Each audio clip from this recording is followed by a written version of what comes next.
Sepertinya kelas saya butuh inovasi. E-learning kayaknya adalah pilihan terbaik. E-learning bisa nggak ya diterapkan di kelas saya, Pak?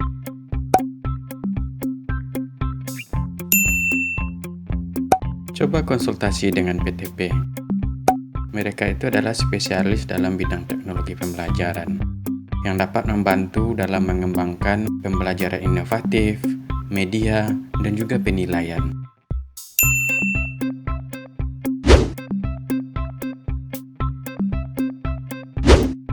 Bu Winda mau mengembangkan e-learning. Kita perlu lakukan analisis kebutuhan dulu, Bu. Siapa tim kita? Siapa saja yang kita butuhkan? Mari kita pahami dulu konsep e-learning. Konsep e-learning. E-learning didasari oleh prinsip ubiquitous learning yang bermakna belajar di mana saja dan kapan saja. E-learning dari istilah bisa dimaknai sebagai pembelajaran yang menggunakan teknologi elektronik untuk mempermudah interaksi pembelajaran. E-learning didasari oleh teori belajar behaviorisme, kognitivisme, dan konstruktivisme. Karena di dalam kegiatan pembelajaran pada e-learning terdapat stimulus dan respon, pengembangan kognitif peserta didik, dan proses membangun pengetahuan dalam diri peserta didik dari pengetahuan-pengetahuan sebelumnya. E-learning pada awal perkembangannya memanfaatkan teknologi elektronik seperti televisi dan radio. Namun, sesuai dengan perkembangan teknologi, e-learning memanfaatkan teknologi komputerisasi dan jaringan. Dengan mengikuti perkembangan teknologi yang ada, istilah e-learning bergeser menjadi online learning. Artinya, pembelajaran yang memanfaatkan jaringan untuk pembelajaran baik jaringan internet ataupun intranet. Lebih spesifik lagi, pembelajaran elektronik atau e-learning yang menggunakan perangkat teknologi mobile itu disebut dengan mobile learning. Jadi kalau kita ilustrasikan, e-learning itu adalah payung untuk seluruh pembelajaran inovatif yang menggunakan alat elektronik. Online learning spesifik menggunakan jaringan, mobile learning lebih khusus menggunakan perangkat mobile. Ketika pembelajaran ini dikombinasikan dengan pertemuan tatap muka, di sanalah terjadi blended learning, yaitu kombinasi antara pertemuan tatap muka dengan e-learning, online learning, ataupun mobile learning. Ada dua tipe utama aktivitas dalam e-learning. Yang pertama sinkronous dan yang kedua asinkronous. Perbedaan antara keduanya berada pada waktu.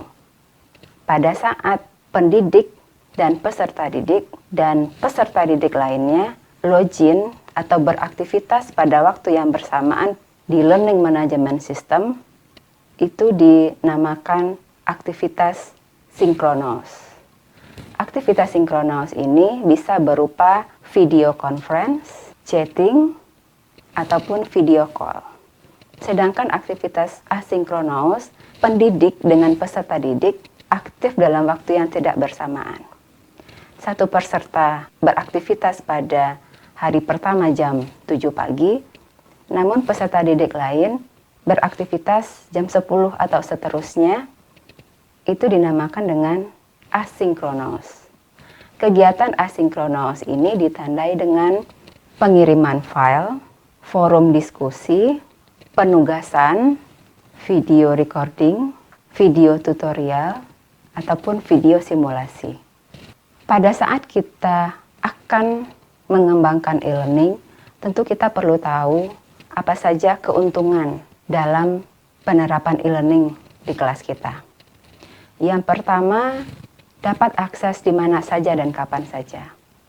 Ini sesuai dengan prinsip ubiquitous learning, belajar di mana saja dan kapan saja. Ini didukung dengan penggunaan teknologi dapat diakses di mana saja seperti televisi, radio, ataupun mengakses berbagai situs pembelajaran menggunakan jaringan internet. Yang kedua adalah fleksibel, baik dari sisi waktu ataupun dari tempat. Terutama pemilihan aktivitas asinkronus, biasanya waktu yang diberikan kepada peserta didik memiliki durasi yang cukup panjang. Berbeda dengan sinkronus yang cenderung sesuai dengan jam pelajarannya, aktif di jam yang sama, misalnya 2 jam pembelajaran atau 2 SKS. Sedangkan asinkronus bisa diberikan waktu 5-7 hari. Dan itu bisa memberikan fleksibilitas waktu kepada peserta didik untuk beraktivitas, untuk terlibat selama e-learning berlangsung. Kemudian fleksibel dari sisi waktu, mereka dapat mengerjakannya di lingkungan sekolah, di lingkungan kampus, ataupun di rumah. Yang ketiga, interaktif. Interaktif ini dibuktikan dengan adanya interaksi antara peserta didik sebagai pengguna dengan setiap kegiatan yang ada pada learning management system. Ini pun menjadi tugas pendidik untuk merancang, untuk mempersiapkan skenario pembelajaran yang melibatkan peserta didik secara aktif. Sajikan format media pembelajaran yang beragam dan disetting dengan tugas-tugas yang relevan. Artinya dalam e-learning tidak hanya melakukan transfer pengetahuan, tetapi bagaimana mereka melakukan sesuatu untuk meningkatkan pemahaman dan mengkonstruksi pengetahuan. Yang keempat, efektif dan efisien. Efektif dari sisi pencapaian pembelajaran. Karena pembelajaran itu pada dasarnya adalah mengembangkan potensi peserta didik, bagaimana dengan skenario yang ada, potensi itu berkembang. Sedangkan efisien itu dimaknai dengan pemanfaatan materi secara ulang. Memang akan dibutuhkan dana, waktu, dan tenaga yang cukup banyak pada awal persiapan pelaksanaan e-learning untuk seluruh sistem pendukung yang ada, namun untuk semester berikut-berikutnya itu dapat digunakan kembali. Yang terakhir, mudah direvisi.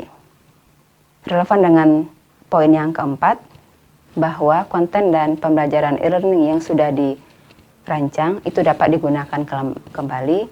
Selain itu, dapat direvisi. Nah, jadi seperti postingan di media sosial, kita bisa menambahkan materi-materi baru yang relevan pada saat tertentu. Selain dari kelebihan, kita juga perlu mengetahui tantangan-tantangan apa saja yang akan kita hadapi pada saat kita memutuskan akan menerapkan e-learning. Yang pertama, memerlukan software yang cocok sesuai dengan perkembangan teknologi. Ini perlu juga diketahui oleh pendidik, perancang pembelajaran, ataupun teknologi pembelajaran terkait dengan teknologi yang familiar pada waktu tertentu. Misalnya relevansi penggunaan format video 3GP. Jadi pendidik, perancang pembelajaran atau pengembang teknologi pembelajaran tidak relevan lagi menggunakan format tersebut. Karena pada saat sekarang format yang digunakan atau familiar adalah MP4. Jadi perlu disesuaikan. Tantangan yang kedua adalah kualitas desain pesan pembelajaran. Pesan pembelajaran ini merupakan konten ajar yang disajikan melalui e-learning. Ini menjadi tantangan tersendiri dalam pelaksanaan e-learning karena e-learning itu bukan transfer pengetahuan, artinya konten yang disajikan melalui learning management system tidak cukup hanya dengan mem-PDF-kan bahan ajar cetak sebelumnya.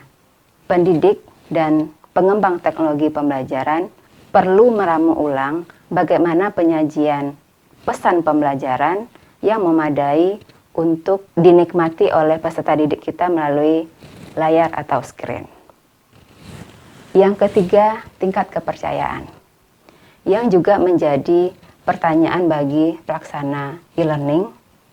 Bagaimana kita memastikan bahwa peserta didik yang mengikuti kegiatan tersebut adalah memang individu yang bersangkutan. itu dapat dibuat berbagai alternatif untuk membuktikan bahwa yang beraktivitas pada learning management system adalah individu yang terdaftar, tidak memanfaatkan calo dan lain sebagainya. Tingkat kepercayaan ini dapat kita tingkatkan dengan cara mindset tugas dari satu pertemuan dengan pertemuan lainnya itu saling berkaitan. Itu akan membantu kita untuk mendeteksi apakah memang individu yang bersangkutan yang terlibat dalam proses pembelajaran. Yang keempat, isu keamanan data personal. Ini juga menjadi tantangan baik bagi pendidik ataupun peserta didik, karena saat ini bukan saja dalam pembelajaran, setiap aktivitas yang dilakukan secara online itu harus berhati-hati dengan keamanan data pribadi.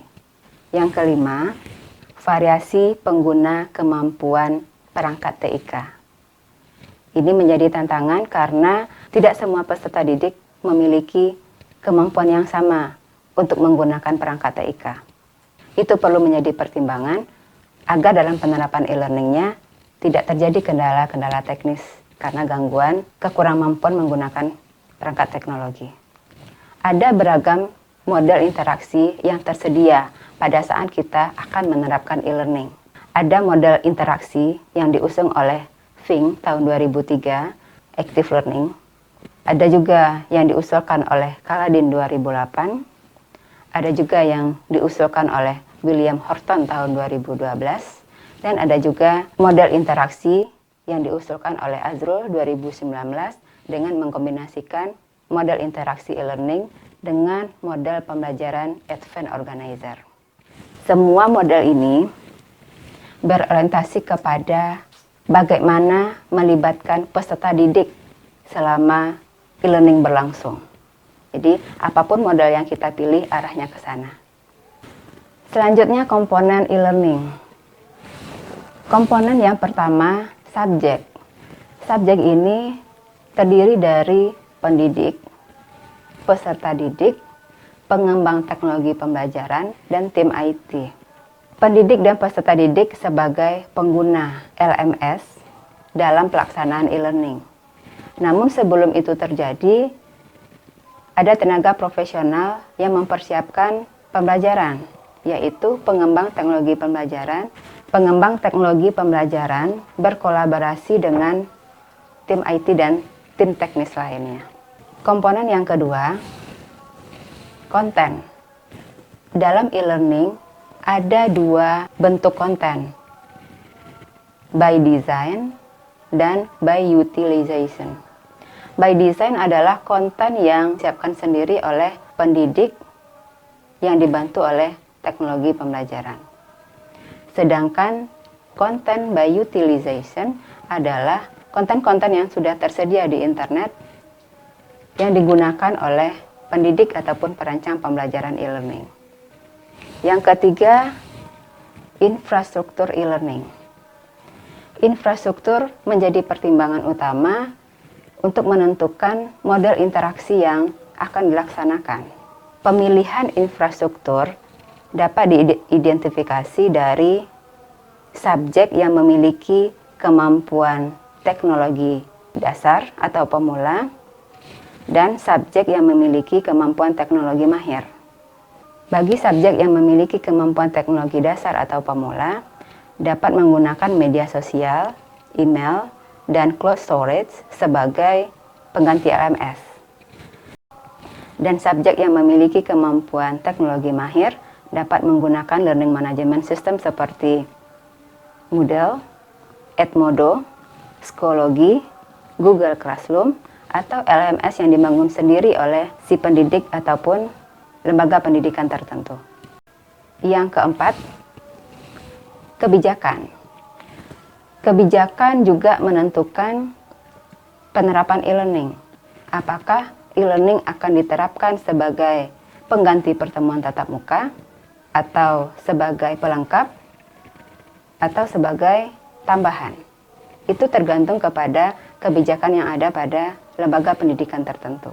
Kebijakan bisa menjadi rujukan untuk pendidik dan pengembang teknologi pembelajaran menerapkan e-learning dengan 3 fungsi yang diusulkan oleh Munir: substitusi, komplement, ataupun suplemen.